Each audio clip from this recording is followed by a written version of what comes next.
ingin mewawancarai Ketua RT 4 untuk tugas wawasan kebangsaan. Dengan Bapak siapa? Kusubiri.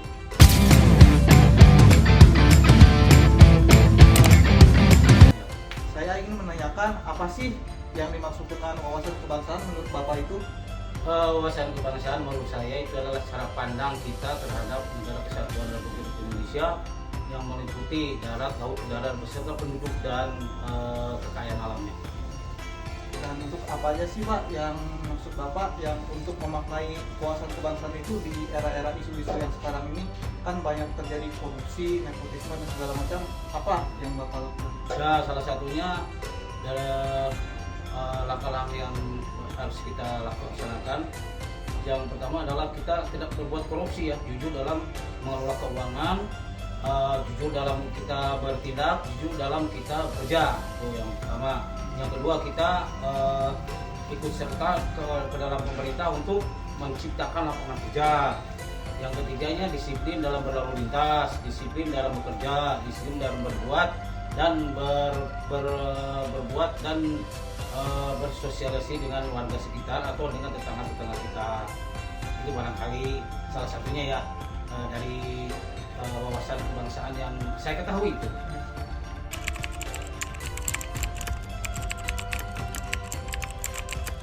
Assalamualaikum warahmatullahi wabarakatuh. Perkenalkan, nama saya Prima Maulana. Pada pertemuan kali ini kita menemukan narasumber kedua. Kali ini kita sedang bicara dengan Bapak siapa? Pak Muhammad Yamin.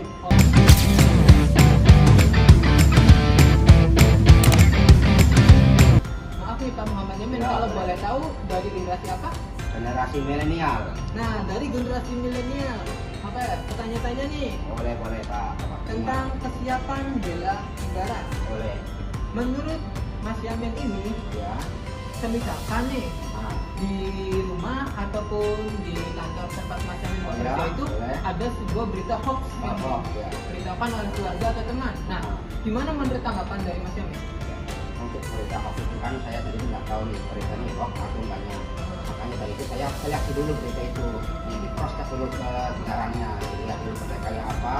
Setelah berita itu tahu kalau ini hoax, saya akan sisihkan berita itu, Iya. nggak ditindaklanjuti. Kalau berita itu tidak hoax, baru nanti kita ditindaklanjuti lagi.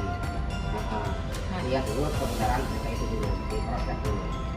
Ada kemungkinan nggak bakal ngasih tahu ke si pembawa berita hoax itu bahwa itu adalah hoax atau itu adalah kebenaran? Oh enggak, itu urusan mereka. Oh. Saya cuma untuk menyaring berita hoax saja untuk saya pribadi sendiri dan lingkungan saya sendiri Oh, aja. yang penting kita tahu ya bahwa berita ini benar apa tidak. Iya, itu aja dulu yang pertama. Nah, pertanyaan kedua, kalau menurut Mas Yamin, arti dari siap bela negara menurut Mas Yamin itu gimana sih dalam kehidupan sehari-hari? Bela negara itu berarti kan kita untuk membela negara dalam kondisi apapun kita harus siap. Nah, Wah. contohnya seperti apa? Bela negara ya kalau untuk lingkungan saya sendiri apa di lingkungan kantor ini. Nah, untuk lingkungan Mas Yamin sendiri gimana? Oh ya, untuk bela negara itu ya kita bangun pagi, sholat, itu salah satu untuk bukti bela negara itu. Oh, ya. Iya. Gitu ya. Apa ya? Masuk ke pertanyaan terakhir nih Mas Yamin. Boleh. Nah, menurut Mas Yamin nih, bagaimana menunjukkan sikap toleransi di lingkungan tempat kerja ataupun di lingkungan rumah? Toleransi itu kan bisa jadi agama, Iya. ataupun adat, ataupun suku. Iya. Nah, gimana menurut Mas Yamin? Kalau untuk lingkungan kantor, toleransi saya sendiri sering menghadapi warga masyarakat yang berbeda agama. Saya tanyakan agama apa dengan baik-baik, dengan bicara tidak dengan menggunakan agama saya sendiri assalamualaikum enggak. Iya. Nah, misalkan nih di lingkungan rumahnya itu ada adat atau sebuah budaya tuh. Iya. Budaya itu kalau menurut Mas Yamin nih agak menyimpang dari agama Mas Yamin. Nah, Iya. gimana tanggapannya tuh? Ya, saya sebagai warga negara Indonesia dan agama Islam baik ya kita ke warga itu apa yang menyimpangnya dalam segi apa dulu.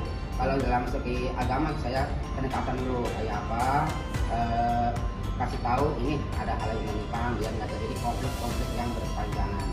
Nah, iya.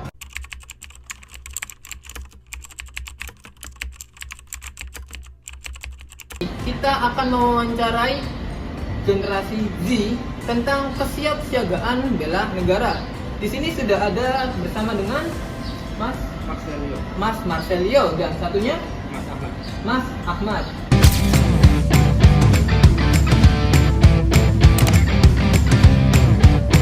Kalau menurut Mas Ahmad dengan Mas Marcel ini, misalkan nih, pada kesiapan bela negara itu ada ketika kalian sedang berjalan-jalan, kemudian melihat sesuatu yang anarkis, misalkan warga yang merusak fasilitas umum, ataupun ada orang-orang yang merusak sekolah dan sebagainya, tanggapan kalian itu seperti apa? Nah, coba kita dulu ke Mas Asal, gimana? Menurut saya sih itu sangat tindakan yang memprihatinkan ya, dan tidak baik untuk dicontoh.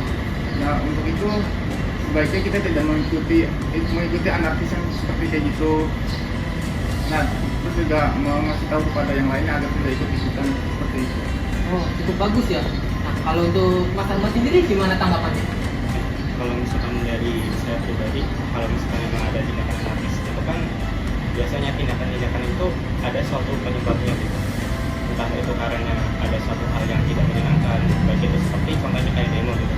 Tapi kadang tindakan-tindakan anarkis itu tuh bukan suatu hal yang perlu dicontoh gitu. Nah, buat saya pribadi, saya lebih setuju kalau misalkan emang ada tindakan tersebut itu ditegur secara lisan terlebih dahulu. Karena pasti tindakan-tindakan anarkis itu ada suatu sebab akibat. Jadi, jika bisa disimpulkan, lebih baik kita tegur secara lisan terlebih dahulu. Betul. Tetapi jika masih tidak mau didengar, berarti boleh dong setelah itu kita bisa melakukan kontak fisik.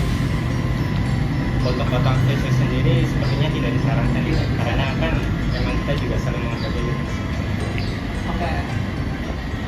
Pertanyaan nomor 2. Nah, misalkan terjadi bencana di daerah kalian, apakah kalian siap rela berkorban untuk membantu? Gimana, Mas Ahmad? Kalau misalkan emang ada suatu hal ini, kalau misalkan emang dari saya pribadi itu ke daerah tersebut gitu, dan terjadi bencana, saya bakalan membantu baik itu dalam hal membantu secara langsung. Cuma kalau misalkan emang saya sendiri daerahnya jauh dari daerah tersebut, saya bakalan mungkin bisa membantu dengan cara otomatis. Nah, kalau menurut tanggapan dari Mas Marshall itu gimana? Misalkan kejadian bencana alam itu di daerah saya atau terdekat saya, yang pertama saya akan tentunya menyelamatkan diri saya sendiri dulu. Ya, Kemudian saya akan membantu evakuasi yang sekiranya perlu dibantu.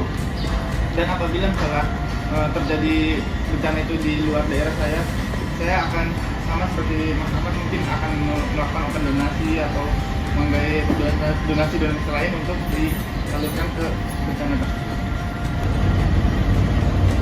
Nah, menuju ke pertanyaan terakhir nih tentang hoax. Biasanya kalian itu kan punya tuh yang namanya grup family atau grup keluarga.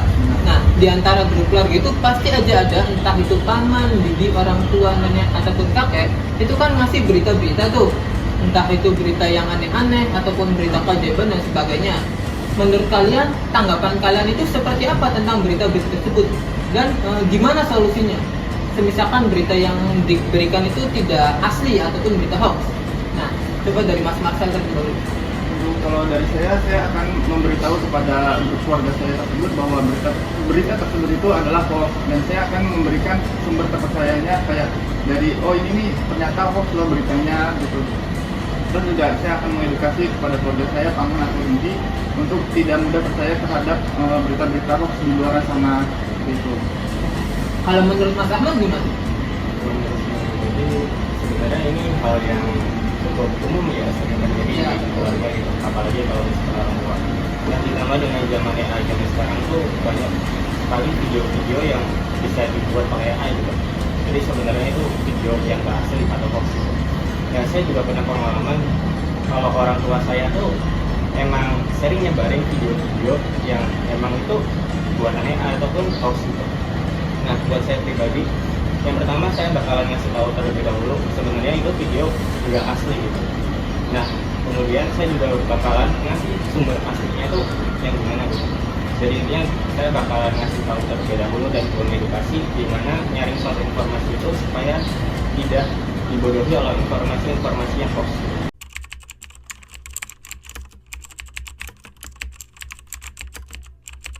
Baik, kita semua telah melihat interview dari 3 generasi atau 3 lapisan masyarakat, yaitu Gen X, Gen Milenial, dan juga Gen Z, tentang pemaknaan wawasan kebangsaan dan upaya-upaya bela negara yang dapat dilakukan di tengah maraknya beragam isu-isu strategis kontemporer.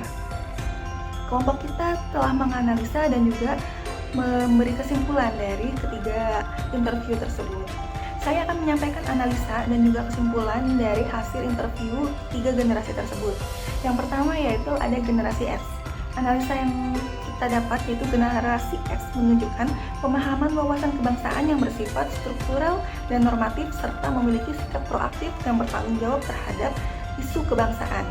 Nilai bela negara tercermin dalam upaya pribadi untuk menjadi warga negara yang baik seperti tidak korupsi, menciptakan lapangan kerja, dan kedisiplinan sosial. Untuk hasil analisa generasi milenial yaitu generasi milenial menunjukkan sikap pragmatis dan introspektif, lebih fokus pada dampak pribadi atau lingkungan terdekat daripada intervensi langsung.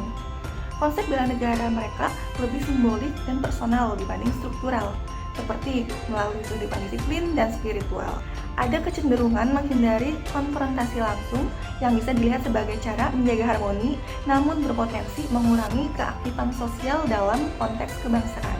Untuk hasil analisa Gen Z, yaitu generasi Z menunjukkan kecenderungan aktif, responsif, dan adaptif secara digital. Mereka tidak apatis, bahkan menunjukkan inisiatif edukatif dan empati sosial yang tinggi, khususnya dalam ekosistem digital. Wawasan kebangsaan dan bela negara dimaknai dalam konteks partisipasi sosial digital, seperti menyebarkan kebenaran, berdonasi online, dan menciptakan kesadaran kolektif. Baik, tadi hasil analisa dari kelompok kami mengenai hasil interview dari ketiga generasi tersebut. Selanjutnya saya akan menyampaikan kesimpulan dari keseluruhan interview dan juga analisa yang kita dapat. Yang pertama yaitu generasi X mewakili wawasan kebangsaan klasik dengan orientasi nilai dan struktur negara. Untuk generasi milenial menunjukkan adaptasi nilai dalam kehidupan pribadi namun kurang dalam partisipasi sosial langsung. Bela negara dan wawasan kebangsaan bagi mereka terkait erat dengan kemampuan memilah informasi dan menjaga kedamaian di lingkungan terdekat. Untuk generasi Z cenderung menjadi agen perubahan yang aktif dengan mengandalkan teknologi dan media sosial untuk membela negara dalam konteks kekinian.